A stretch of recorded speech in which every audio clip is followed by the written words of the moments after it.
உயிர்த்த ஞாயிறு தாக்குதல் வழக்கில் புதிய திருப்பம், ஜனாதிபதி வெளியிட்டுள்ள தகவல். எதிர்கால எரிபொருள் விலை திருத்தம் குறித்து ஜனாதிபதி வெளியிட்ட அறிவிப்பு. மாகாண சபை தேர்தல்களை நடத்துமாறு அரசுக்கு சஜித் சவால். 60 மில்லியன் லஞ்ச ஊழல் விசாரணை, மஹிந்த ராஜபக்சவுக்கு அழைப்பு என தகவல். இலங்கையை கட்டுப்படுத்த இந்தியா தீட்டும் திட்டம், வசந்த முதலிகையின் பாரிய குற்றச்சாட்டு. பயங்கரவாத தடைச்சட்டம் பயன்படுத்தப்படும், அமைச்சர் விடுத்த எச்சரிக்கை. தையிட்டியில் புதிய திருப்பம், தனியார் காணிகளை விடுவிக்க அமைச்சரவை உபகுழு நடவடிக்கை. திரைசேரி அதிகாரியின் மரணம் ஒரு திட்டமிட்ட படுகொலையா, முஜிபுர் ரஹ்மான். அரசுக்கு எதிராக ஊழல் குற்றச்சாட்டு, வடகிழக்கை என்பிபி தொடுவதற்கு இடமளிக்கவே மாட்டோம், சுமந்திரன். தேசிய பாதுகாப்பு தோல்வி, SLFP ஆட்சி அமைக்க ஒன்றிணைய அழைப்பு, சுரேன் ராகவன். எதிர்வரும் 12ஆம் தேதி காலை 9:30 மணிக்கு முன்னாள் ஜனாதிபதி மஹிந்த ராஜபக்சவை லஞ்ச ஊழல் குற்றச்சாட்டுகள் புலனாய்வு செய்கின்ற ஆணைக்குழுவில் முன்னிலையாகுமாறு அழைப்பு விடுக்கப்பட்டுள்ளது. இந்த தகவல்கள் நம்பத்தகுந்த வட்டாரங்களில் இருந்து கிடைக்கப்பெற்றுள்ளது. இது தொடர்பில் முன்னாள் ஜனாதிபதி மஹிந்த ராஜபக்சவுக்கு அழைப்பு கடிதம் சென்றுள்ளதாக தெரிவிக்கப்பட்டுள்ளது. உயிர்த்த ஞாயிறு தாக்குதல்கள் தொடர்பான முக்கியத்துவம் வாய்ந்த விசாரணைகள் ஆரம்பிக்கப்பட்டுள்ளதாக ஜனாதிபதி அனுகுமார திசாநாயக்க தெரிவித்துள்ளார். மகரகமவில் NPP கொழும்பு மாவட்ட மேதின பேரணி நேற்றைய தினம் இடம்பெற்றது. இதில் கலந்து கொண்டு கருத்து தெரிவிக்கும் போது அவர் இதனை தெரிவித்தார். இதுகுறித்து அவர் தெரிவிக்கையில், உயிர்த்த ஞாயிறு தாக்குதல்கள் தொடர்பான விசாரணை அதிகாரி ஒருவர் தற்போது வெளிநாட்டில் இருப்பதாகவும் அது தொடர்பான வழக்குகளில் அரசாங்கம் விசாரணைகளை தொடங்கியுள்ளதாக குறிப்பிட்டுள்ளார். 2009ஆம் ஆண்டு இடம்பெற்ற சில குற்றங்கள் குறித்தும் இதன்போது அவர் சுட்டிக்காட்டினார். அத்தோடு இந்த சம்பவங்களை முழுமையாக விசாரிக்க காலம் எடுக்கும் எனவும், ஆனால் நாங்கள் அதை செய்வோம் என ஜனாதிபதி உறுதியளித்தார். மேலும் 10 ஊழல் வழக்குகள் மற்றும் அரசியல்வாதிகள் தொடர்புடைய 5 குற்றவியல் வழக்குகள் உட்பட 15 முக்கிய வழக்குகள் இந்த மாதம் நீதிமன்றங்களில் விசாரணைக்கு வரவுள்ளதாக ஜனாதிபதி தெரிவித்துள்ளமை குறிப்பிடத்தக்கது. நாட்டின் எரிசக்தி துறையில் ஒரு நெருக்கடி நிலை உருவாகியுள்ளதாக ஜனாதிபதி அனுகுமார திசாநாயக்க தெரிவித்துள்ளார். உலக சந்தையில் எரிபொருள் மற்றும் நிலக்கரி விலைகள் அதிகரித்துள்ளதாலும் நீர்த்தேக்கங்களின் நீர்மட்டம் குறைவடைந்துள்ளதாலும் இந்த நிலை ஏற்பட்டுள்ளதாக அவர் சுட்டிக்காட்டியுள்ளார்.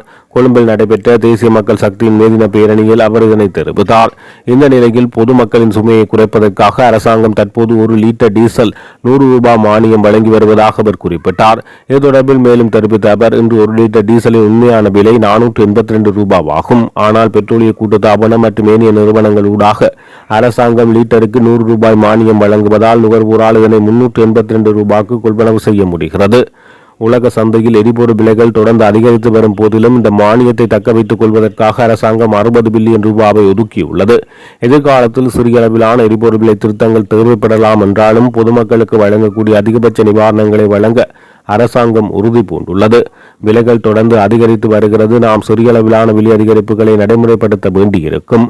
இருப்பினும் அதிகபட்ச மானியங்களை வழங்கவே நாம் உழைக்கின்றோம். நிலக்கரி மற்றும் எரிபொருள் விலை ஏற்றத்தால் எரிசக்தி துறையில் நெருக்கடி ஏற்பட்டுள்ளது என தெரிவித்துள்ளார். யாழ்ப்பாணம் தையிட்டி திஸ்ஸவிகாரை அமைந்துள்ள பகுதியில் உள்ள தனியார் காணிகளை விடுவிப்பது தொடர்பாக இலங்கை அரசாங்கம் விசேட அமைச்சரவை தீர்மானம் ஒன்று எடுத்துள்ளதாக வெலிகாமம் வடக்கு பிரதேச சபை தவிசாளர் சுகிதன் தெரிவித்துள்ளார். 2019ஆம் ஆண்டு தனியார் காணிகளை ஆக்கிரமித்து கட்டப்பட்ட இந்த விகாரை விவகாரம் நீண்ட காலமாக இந்த முரண்பாட்டை தோற்றுவித்துள்ளது. இதனை தீர்ப்பதற்காக ஓய்வு பெற்ற நீதியரசு தலைமையிலான உயர்மட்ட குழு ஒன்று நியமிக்கப்பட்டு அண்மையில் காணி அளவீட்டு பணிகள் முன்னெடுக்கப்பட்டது. இந்த குழுவில் காணி உரிமையாளர்கள் உள்வாங்கப்படவில்லை என்ற குற்றச்சாட்டு உள்ள போதும் தற்போதைய காணி அளவீடுகள் மூலம் இவை தனியார் காணிகள் என்பது ஆவண ரீதியாக உறுதிப்படுத்தப்படும். இதன் மூலம் அடுத்த கட்டமாக சட்ட நடவடிக்கை எடுத்து நிலங்களை மீட்பது எளிதாகும் என சுகிதன் நம்பிக்கை வெளியிட்டுள்ளார். அரசியல் லாபத்துக்காக சிலர் போராட்டங்களை முன்னெடுத்தாலும் சாதுரியமான நகர்வுகள் மூலம் மக்களின் நிலங்களை மீட்டெடுப்பதே நமது இலக்கு என அவர் குறிப்பிட்டுள்ளார். நாட்டின் சட்டம் ஒழுங்கை நிலைநாட்டுவதற்காக எந்தவொரு கடுமையான சட்ட நடவடிக்கையும் எடுக்க அரசாங்கம் தயங்கப் போவதில்லை என அமைச்சர் நலிந்த ஜெயதிஸ் எச்சரித்துள்ளார். தேவைப்பட்டால் பயங்கரவாத தடைச்சட்டத்தை பயன்படுத்தியாவது குற்றவாளிகளை சிறையில் அடைக்கப்படுவார்கள் என குறிப்பிட்டுள்ளார். களுத்துறையில் நடைபெற்ற தேசிய மக்கள் சக்தியின் மேதின பேரணியில் கலந்து கொண்டு உரையாற்றும் போது அவர் இந்த எச்சரிக்கையை விடுத்தார். கடந்த காலங்களில் நாட்டில் எந்த பகுதியிலும் இனவாதம் அல்லது மதவாத மோதல்கள் ஏற்பட அரசாங்கம் இடம் அளிக்கவில்லை என்பதை சுட்டிக்காட்டினார். இனங்களுக்கிடையே அல்லது மதங்களுக்கிடையே முருகல் நிலை ஏற்படுத்த யாராவது முயற்சித்தால் அவர்களுக்கு எதிராக பாரபட்சமின்றி சட்டம் பாயும் என தெரிவித்தார். இதற்காக இருக்கும் சட்டங்களை பயன்படுத்தி அவர்கள் சிறையில் அடைக்கப்படுவார்கள். தேவைப்பட்டால் பயங்கரவாத தடை சட்டம் பயன்படுத்தப்படும் என சுட்டிக்காட்டினார். குற்றவாளிகளை நீண்ட காலம் தடுத்து வைத்து விசாரணை செய்ய வேண்டிய தேவை ஏற்பட்டால் தடுப்பு காவல் உத்தரவுகளை பிறப்பித்து அவர்கள் உள்ளே தள்ளப்படுவார்கள் என அமைச்சர் எச்சரிக்கை விடுத்தார். இலங்கையின் எதிர்க்கட்சித் தலைவர் சயித் பிரேமதாசா மக்களுக்கு தங்கள் ஆணையை வெளிப்படுத்த வாய்ப்பளிக்கப்பட வேண்டும் என கூறி மாகாண சபை தேர்தல்களை நடாத்துமாறு அரசாங்கத்துக்கு சவால் விடுத்தார். கொழும்பு மாளிகாவத்தையில் உள்ள பி.டி. சிறிசேன மைதானத்தில் நடைபெற்ற மேதின பேரணியில் உரையாற்றிய அவர் ஐக்கிய மக்கள் சக்தியும் ஐக்கிய தேசிய கட்சியும் ஏற்கனவே ஒன்றிணைந்துள்ளதாக தெரிவித்தார். இதன்படி இரு தரப்பினருக்கும் இடையிலான ஒத்துழைப்பை எளிதாக்குவதற்கு ஒரு குழுவை நியமிக்க பரிந்துரைகள் இருந்த போதிலும் கூட்டணி திறம்பட வடிவம் பெற்றுவிட்டதால் அத்தகைய நடவடிக்கை இனி அவசியமில்லை என பிரேமதாசா குறிப்பிட்டுள்ளார். மேலும் சில சனி நபர்கள் கட்சிகளுக்கு இடையான ஒற்றுமையை குலைக்க முயற்சிப்பதாக அவர் குற்றம் சாட்டினார். ஆனால் அத்தகைய முயற்சிகள் வெற்றி பெற அனுமதிக்கப்படாது என அவர் வலியுறுத்தினார். இதன்படி பொது நிறுவனங்கள் பலவீனப்படுத்தப்பட்டுள்ளதாகவும் அவர் கூறியுள்ளார். விவசாயிகள், தொழிலாளர்கள், தொழில் வல்லுநர்கள் மற்றும் நலிவடைந்த சமூகங்கள் எதிர்கொள்ளும் சவால்களுக்கு நாட்டுக்கு அவசர தீர்வுகள் தேவை என்றும் தனது கட்சி ஒரு மாற்று திட்டத்தை முன்வைக்க தயாராக உள்ளது எனவும் நாட்டை புனரமைக்கவும் மேலும் திறமையான ஆட்சி முறையை வழங்கவும் மற்ற முற்போக்கு சக்திகளுடன் இணைந்து எதிர்க்கட்சி தொடர்ந்து செயல்படும் என பிரேமதாசா சுட்டிக்காட்டினார். தற்போதைய அரசாங்கம் ஆட்சிபீடமேறி இன்னமும் 2 வருடங்கள் கூட பூர்த்தியடையாத நிலையில் அரசாங்கத்தின் உறுப்பினர்கள் பலருக்கு எதிராக ஊழல் மற்றும் மோசடி குற்றச்சாட்டுகள் எழுந்திருக்கிறது. இந்த உண்மைகளை எமது மக்கள் புரிந்து கொண்டமையினால் திசைகாட்டி வீட்டின் பக்கம் திரும்பி இருக்கிறது. அதன் தொடர்ச்சியாக எதிர்வரும் காலங்களில் தேசிய மக்கள் சக்தி வடகிழக்கை தொடுவதற்கு இடமளிக்க மாட்டோம் என இலங்கை தமிழரசு கட்சியின் பொதுச் செயலாளர் சுமந்திரன் தெரிவித்துள்ளார். சர்வதேச தொழிலாளர் தினத்தை முன்னிட்டு இலங்கை தமிழரசு கட்சியினால் வெள்ளிக்கிழமை 3:30 மணிக்கு மாங்குளம் பஸ் நிலையத்தில் அருகாமையில் தன்னாட்சி அதிகாரத்துக்காகவும் வளச்சுரண்டலுக்கு எதிராகவும் ஒன்றிணைவோம் என்னும் மகுடத்தில் ஏற்பாடு செய்யப்பட்ட மேதின கூட்டத்தில் கருத்து தெரிவிக்கும் போது இதனை தெரிவித்தார். ஆரம்பத்தில் ஒரு ஆயுத குழுவாக இருந்த மக்கள் விடுதலை முன்னணி பின்னர் பொதுமக்களின் உரிமைகளை முன்னிறுத்தி குரல் உறுப்பும் ஒரு தொழிற்சங்கமாக தம்மை காண்பித்து வந்த நிலையில் கடந்த ஜனாதிபதி தேர்தல் மற்றும் பாராளுமன்ற தேர்தலில் அக்கட்சி பொதுமக்களின் வலுவான ஆதரவை பெற்று வெற்றியீட்டியது. அதற்கு முன்னைய காலப்பகுதியில் நாட்டை ஆட்சி செய்த அரசாங்கங்கள் ஊழல் மோசடிகளிலும் ஏனைய மீறல்களிலும் ஈடுபட்டது அல்லது அவற்றுக்கு துணையாக இருந்தது என்பதை மக்கள் புரிந்து கொண்டமையே அந்த மாற்றத்துக்கு பிரதான காரணம். அதன்படி எவ்வித ஆட்சி நிர்வாக பின்புலமும் அற்ற தற்போதைய அரசாங்கம் ஆட்சிபீடமேறி இன்னமும் 2 வருடங்கள் கூட பூர்த்தியடையாத நிலையில் அரசாங்கத்தின் உறுப்பினர்கள் பலருக்கு எதிராக ஊழல் மற்றும் மோசடி குற்றச்சாட்டுகள் எழுந்திருக்கிறது. முன்னாள் சபாநாயகரின் கலாநிதி பட்ட சர்ச்சை, அதனைத் தொடர்ந்து பதவியிலிருந்து சபாநாயகருக்கு ஆதரவாக முன்னிலையாக முடியாது என சட்டமா அதிபர் மறுத்தமை, நிலக்கரி ஊழல், ஆஸ்திரேலிய கடன் வழங்கல் தரப்புக்கு திரைசேரியினூடாக செலுத்திய நிதி மாயம், அமெரிக்க தபால் சேவை பிரிவுக்கு செலுத்திய நிதி மாயம் என்பன உள்ளடங்களாக அடுத்தடுத்து பல்வேறு குற்றச்சாட்டுகள் முன்வைக்கப்பட்டுள்ளது. கடந்த 2 தேர்தல்களில் எமது மக்கள் குறித்த எண்ணிக்கையானோ தேசிய மக்கள் சக்தி அரசாங்கத்துக்கு ஆதரவளித்திருந்த போதிலும் அடுத்த 6 மாத காலத்துக்குள் அவர்கள் அரசாங்கம் குறித்த உண்மையை புரிந்து கொண்டதன் காரணமாக வடகிழக்கு மாகாணங்களில் பெரும்பான்மையான உள்ளூராட்சி மன்றங்கள் எமது வசமாகியது. இவ்வாறான ஒரு பின்னணியில் தற்போது சரிப்பட்டு வராது என்பதை நாம் அரசாங்கத்துக்கு கூறுகின்ற செய்தியாகும். ஆட்சி பீடமேறி மிக குறுகிய கால பகுதியில் பெருந்தொகை பெறுமதியில் நிகழும் இத்தகைய ஊழல்கள் எதிர்காலங்களில் மேலும் தீவிரமடையும்.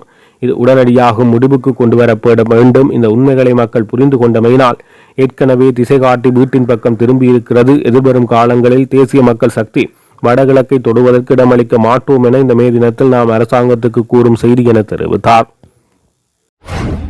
திரைசேரியில் 2.5 மில்லியன் அமெரிக்க டாலர் நிதி மோசடி விவகாரத்தில் தொடர்புடைய அதிகாரி ஒருவரின் மரணம் அரசாங்கம் கூறுவது போல் தற்கொலை அல்ல, அது ஒரு திட்டமிட்ட படுகொலை என ஐக்கிய மக்கள் சக்தியின் பாராளுமன்ற உறுப்பினர் முஜிபுர் ரஹ்மான் தெரிவித்துள்ளார்.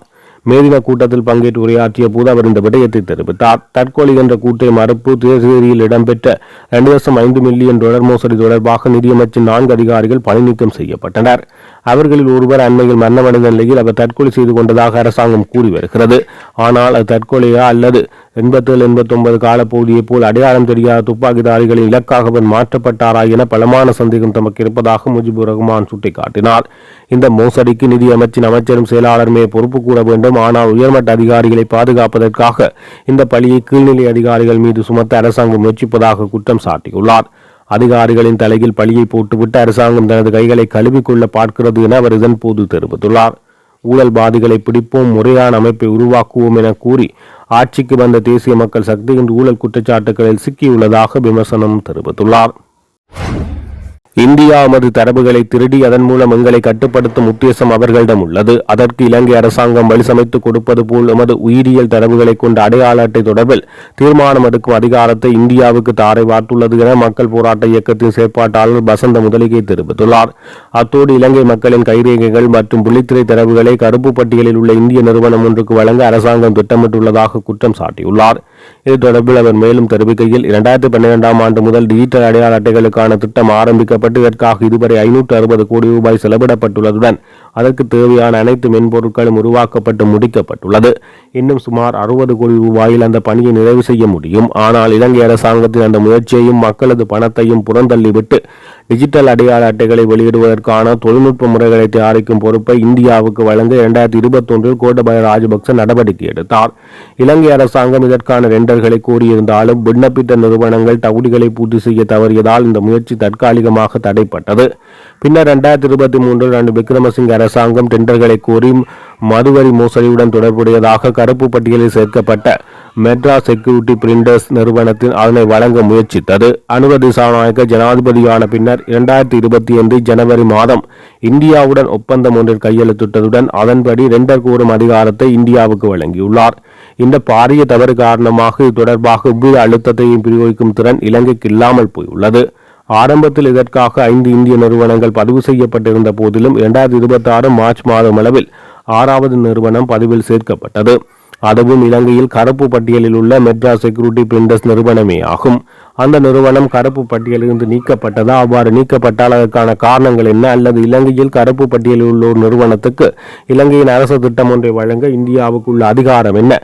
டெண்டர் கோரும் அதிகாரத்தை இந்தியாவுக்கு வழங்கியது ஏன்? போன்ற கேள்விகளுக்கு ஜனாதிபதி உடனடியாக விளக்கம் அளிக்க வேண்டும் என வசந்த முதலிகை தெரிவித்தார்.